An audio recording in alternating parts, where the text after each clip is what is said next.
There's like this big push right now to basically tell people if you're not voting Democrat, you're voting against the interests of the United States, or like you're not a real American if you don't vote Democrat, or even both sides going, we hope to disincentivize other people from going out to vote. And so what you're saying is, I don't want democracy, I want my party to win.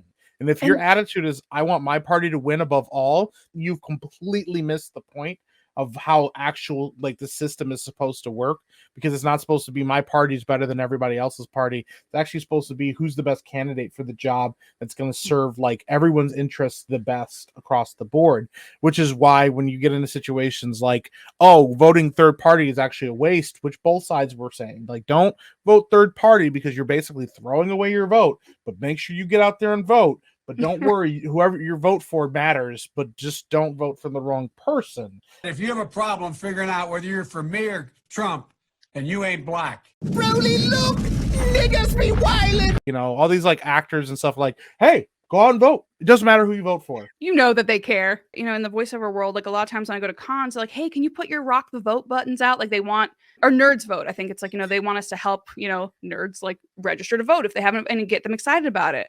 But yeah. I'm like, I know that you're not okay with them voting however they want to, because I've heard you guys talk. I've heard how you talk about middle America. I've heard how you talk about people who think differently than you. So it just feels so disingenuous. I agree. 100%. They're like, just vote. It doesn't matter. But also you're a bad person if you don't vote the way I want you to.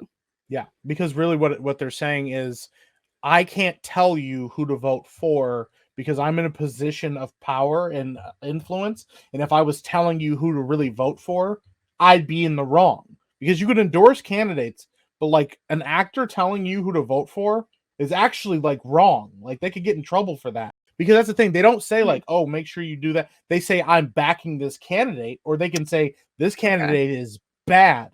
But if they were to say like flat out, like, go out and vote for this person specifically, if you don't, I believe you could actually get in trouble for that.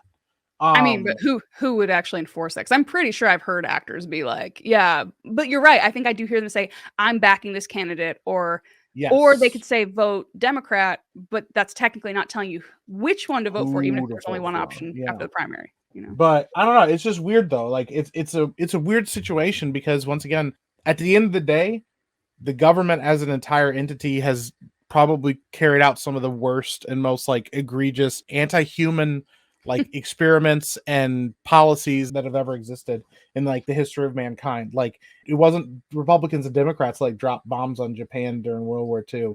It was the federal government as a whole. They were all in agreement on doing this. I feel like I've said it the last couple of streams, but like absolute power corrupts absolutely. So I'm not saying every single person who's in the government is some evil, like, it's more the fact that that position gives you a disproportionate amount of power to what most individuals should have. So like, if you do have that power, it goes to your head and you start being like, I want to hold on to this power. I want to hold on to the money. And then I'm going to cater to these corporations that then fund my campaigns. And then it becomes less about what the job was supposed to be. So I don't know how to fix that. Cause like the people who we would need to say, hey, can we vote for term limits? Or, hey, can we vote that you can't make money while you're in office or something like that, like selling books? Or maybe we can say that's how you make your money, but like this is a cap on what you can get in donations. The people who we would need to pass those laws are the people who are currently in power who don't want to pass those laws because it hurts them.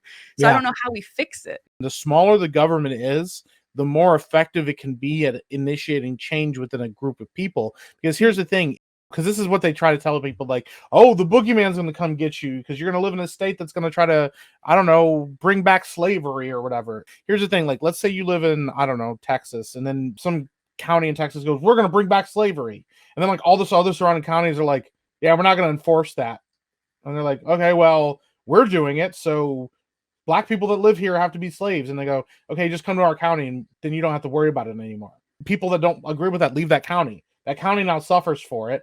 And then they either remove it or the county goes defunct. And then guess what? People will eventually move back in there that changed the thing. The smaller the government, the better it is. It's just like with states. You should be able to move out of the state that you don't agree with and move to another state. It should be that easy, but they don't make it that easy anymore because the bigger the government, the less effective it is at affecting the individual. We can't Karen. We can't talk to the manager when the government's too big, but I can go, I can Karen all I want to my mayor or my, city council.